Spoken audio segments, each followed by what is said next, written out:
Welcome everyone to Jaden's Jam. I'm your host Jaden Goss, and today we're talking about She-Hulk episode 8, Ribbit and Ribbit.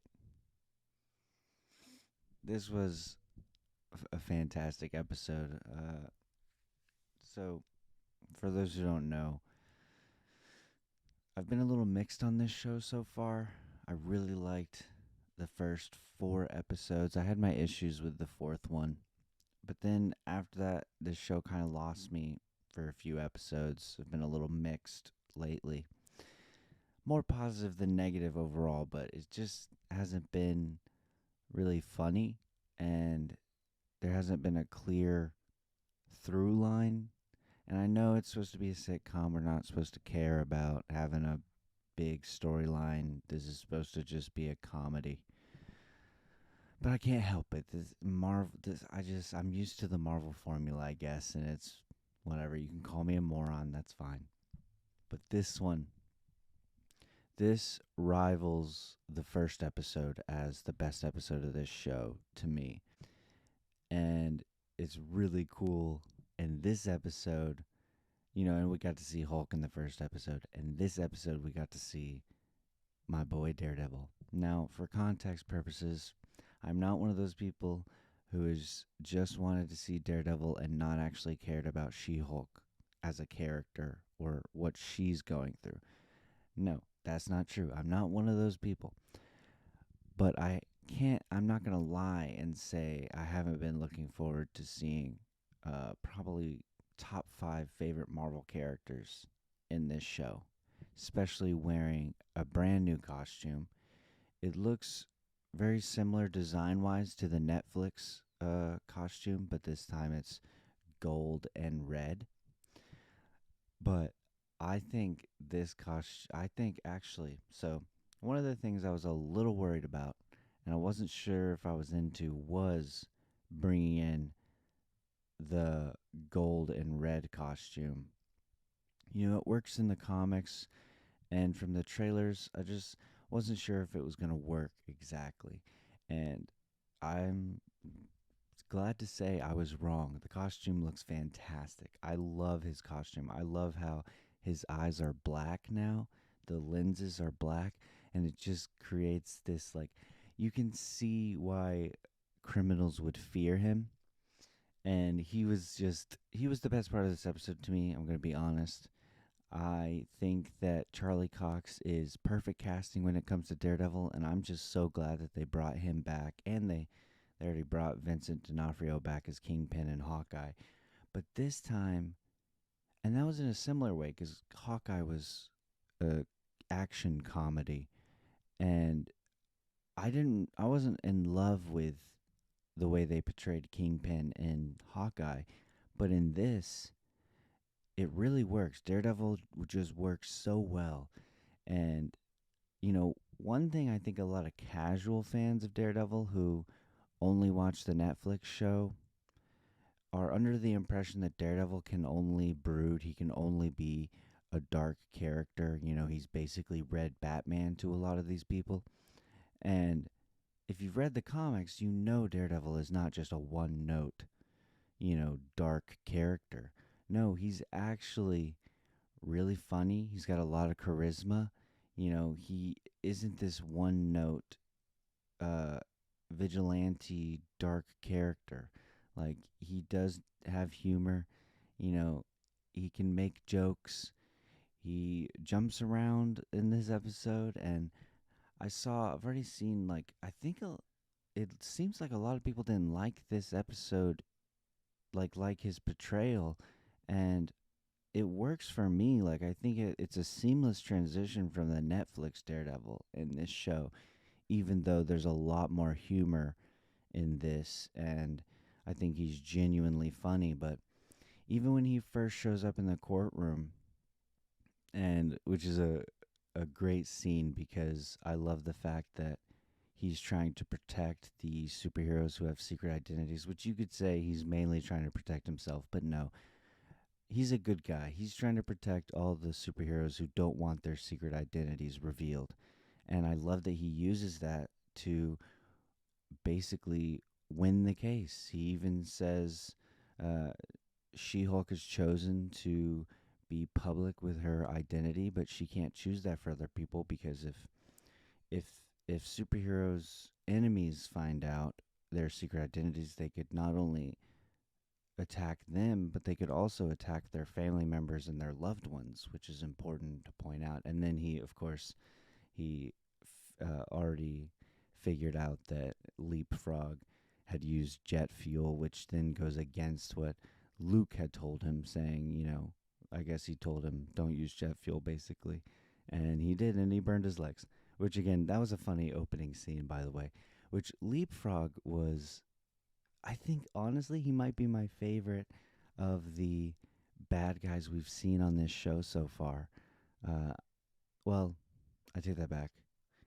Well, I guess Abomination's not a bad guy right now. We don't know for sure, like, where he is. I don't even know if I trust him that he's reformed and not a bad guy anymore. So I guess we'll have to see. But yeah, I'd say Leapfrog. He was funny. The actor Brandon Stanley, I thought, did a great job.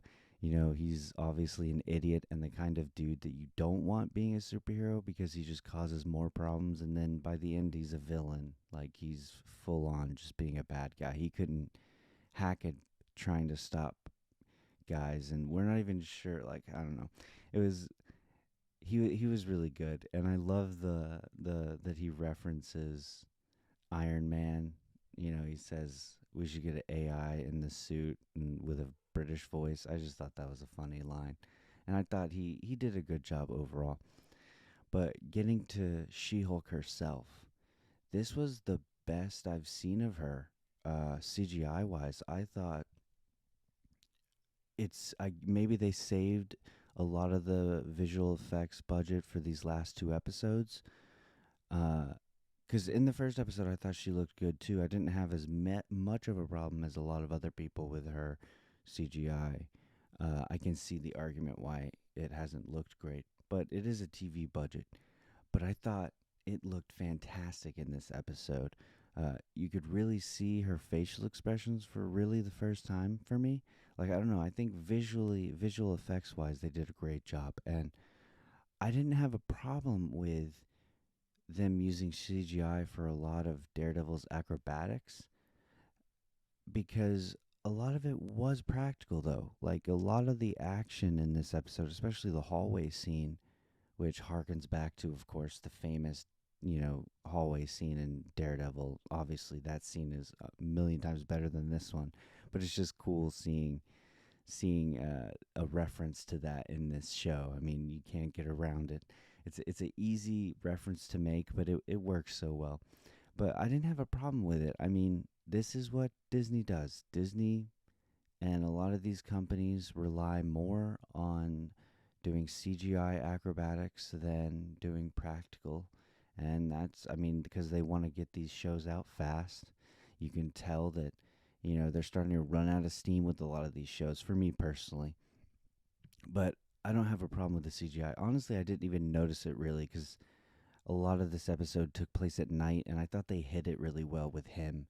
Obviously, you can't hide it with her. She's a green superhero, but I thought she looked great, and I like their initial fight.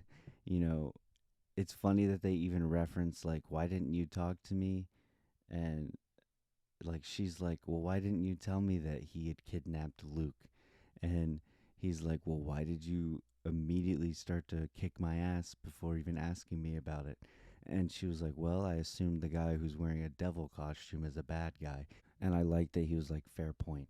There was a lot of chemistry between She-Hulk and Daredevil, and I ship it honestly. And I love that they had a one night stand at the end of the episode. I love that. That was really, really well done because the whole episode, even with just Matt and Jen, there's a lot of like sexual tension and sexual chemistry that's going on, and I really I was eating up every ounce of the chemistry that they were putting out, and I love, this might sound weird, but I love how much Matt smiles, and Daredevil smiles. It sets him apart from so many other vigilante superheroes who are just brooding and don't smile ever. And it's just nice to see them try and set him apart from what we've seen in previous iterations of Daredevil. And I really loved this episode overall. We got some actual world building too here, which I know a lot of people aren't looking for that in this what's supposed to be a sitcom, but I love the fact that we learned that the Sokovia Accords are no more. Um, the that was just a nice touch. It works really well with the secret identity stuff because what is the point of having secret identities if the Sokovia Accords are still going on? But it's nice to point out and tie in things that we already know into this show because it helps it really feel like it is a part of the MCU because this has felt a little on its own, which is fine. You should focus mostly on yourself when you're doing a show, but at the same time, this is a part of a large universe, so you still need those references. And I like that they reference that. I love the way when Daredevil and She Hulk's initial fight with each other is ended by her thunderclapping and it overwhelms him. You even hear him scream for a second, which I thought was a nice touch. Shows that he was actually hurt. And it's a good explanation for how she could stop him pretty easily. Obviously, she's got super strength and she's a Hulk and he's just a dude who has basically super hearing. But I like the that it works again. Everything works with the characters. I don't think that they ruined Daredevil by putting him in this show. And I think what he did was similar to how Hulk elevates the first episode. I'm not saying that She-Hulk can't stand on her own. She can easily stand on her own. We've Tatiana Maslany is perfect as She-Hulk. I think she's a great She-Hulk. I think she is easily, consistently the best part of the show. It's her show. It's not Daredevil's show.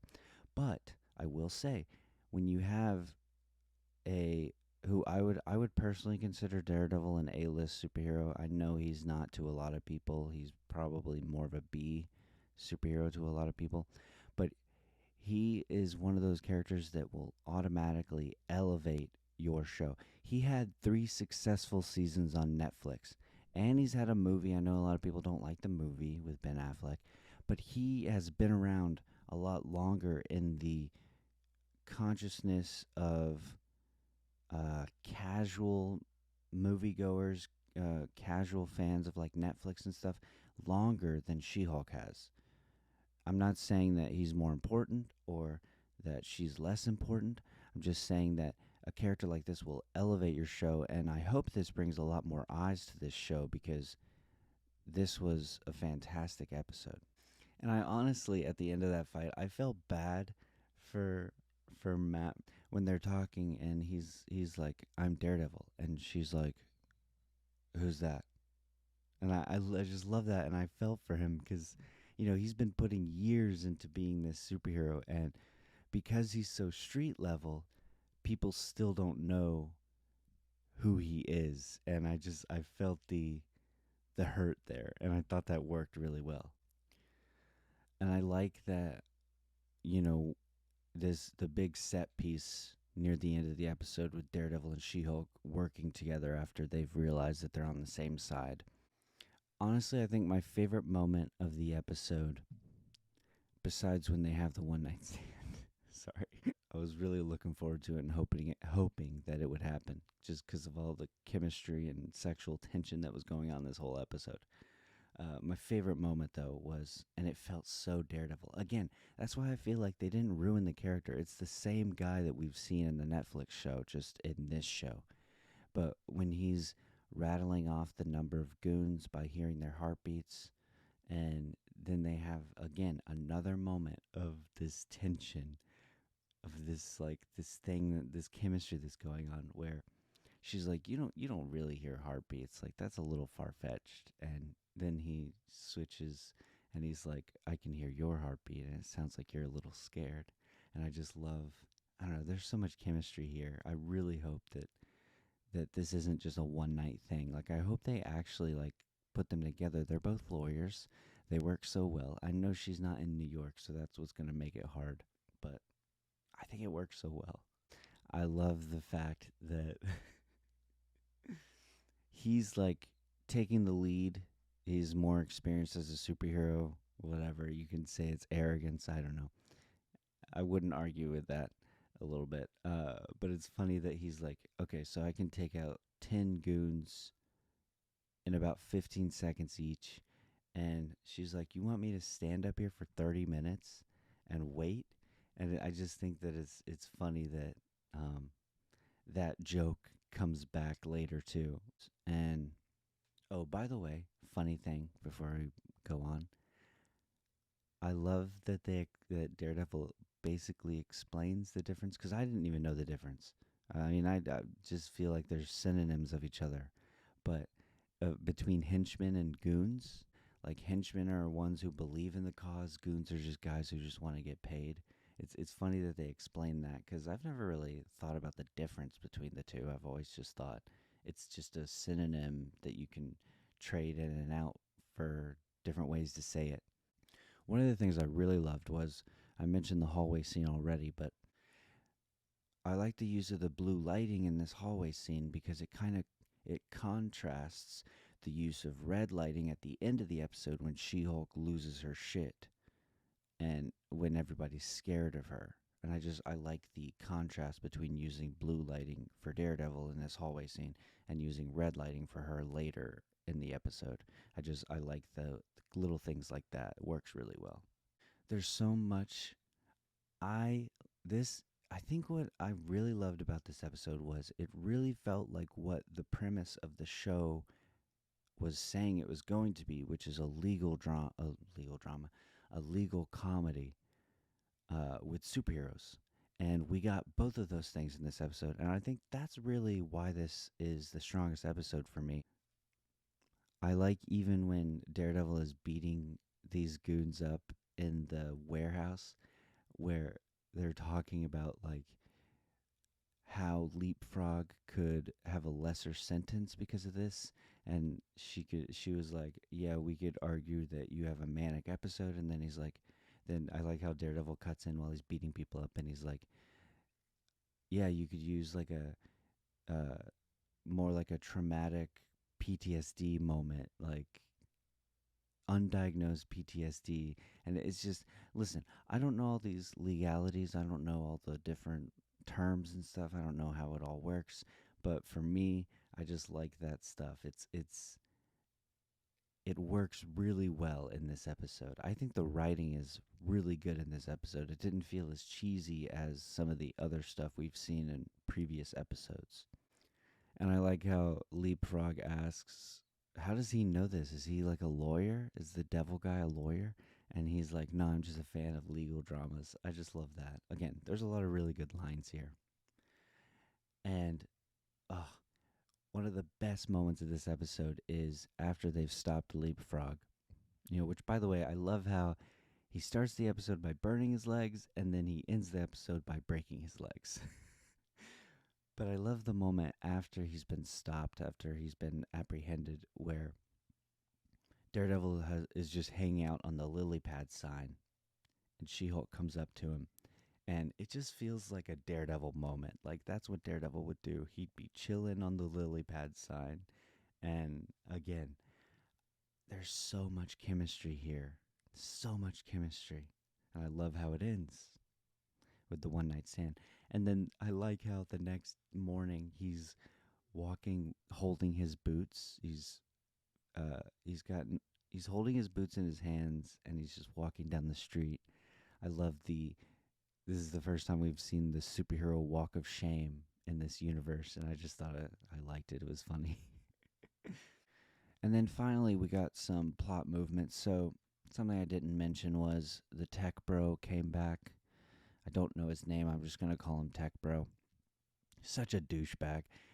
I like that he buys a Wakandan spear at a auction, and then Wakanda wants it back because it was stolen by colonizers. And you see that cringy white guy thing where they go Wakanda forever, and it's just like I like how she's like that makes me uncomfortable, and then he tries to hit on her, and she basically shoves the table against him.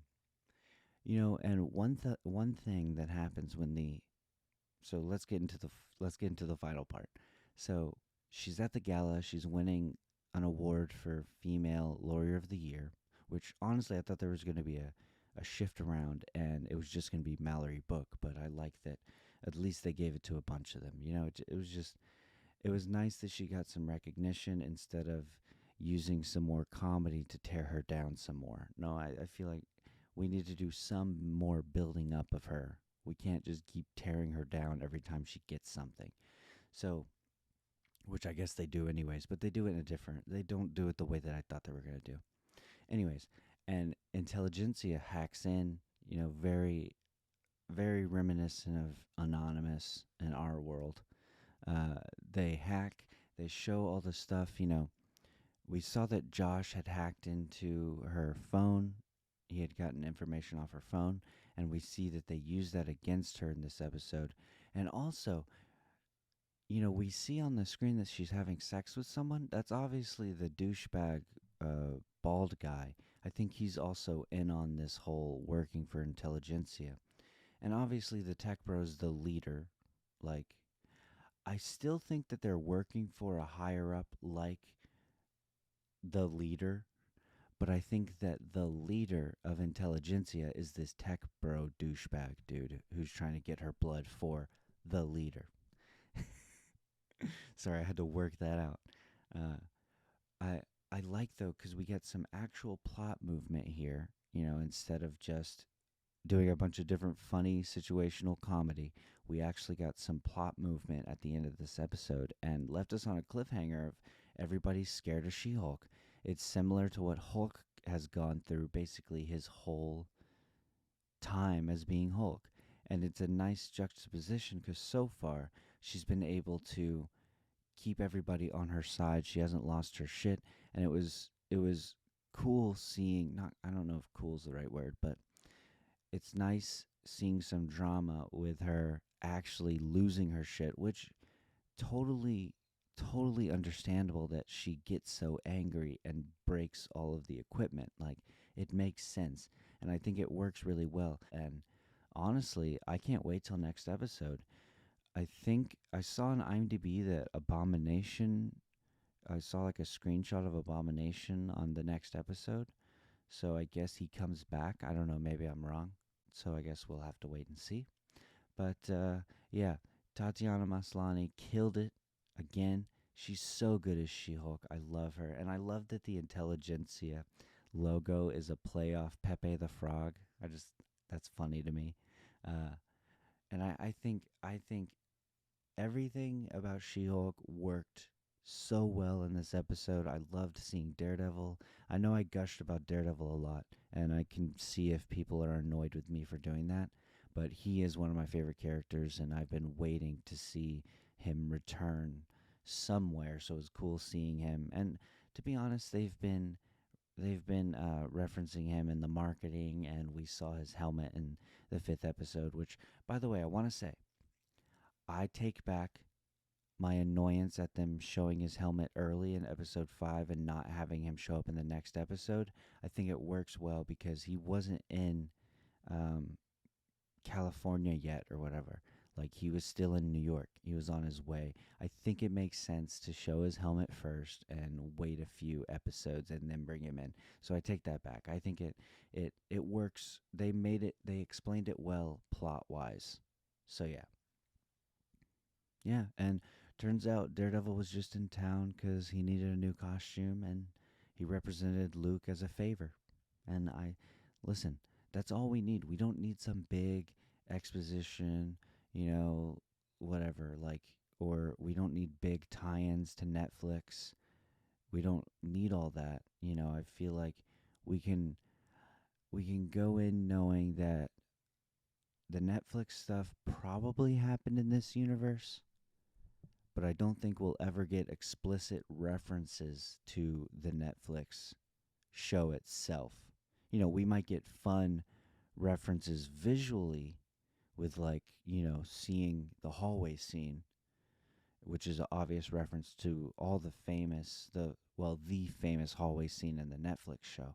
So we'll get stuff like that, but I'm not sure that we're going to get direct tie ins to the Netflix stuff.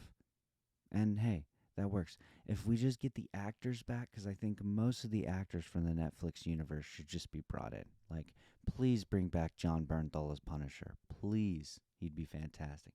Anyways, I loved this episode. This is my favorite episode of the show so far. And yeah, I think everybody involved killed it. This was a great episode. And this is probably going to be my longest She Hulk review. I'm looking at the time now.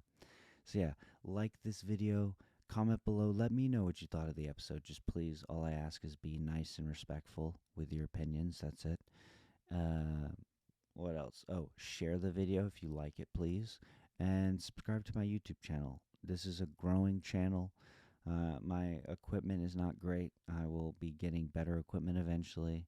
But hey, you just got to deal with me. This is my budding, growing YouTube channel, and I just started. So I'll have reviews for Rings of Power tomorrow. Hopefully, I'll have a review of Hellraiser and Werewolf by Night and House of the Dragon. And then I'll be back next week with an Andor review and another She Hulk. So, She Hulk finale next week and Rings of Power finale next week. So, please come back to my YouTube channel. Check it out. Thanks, guys.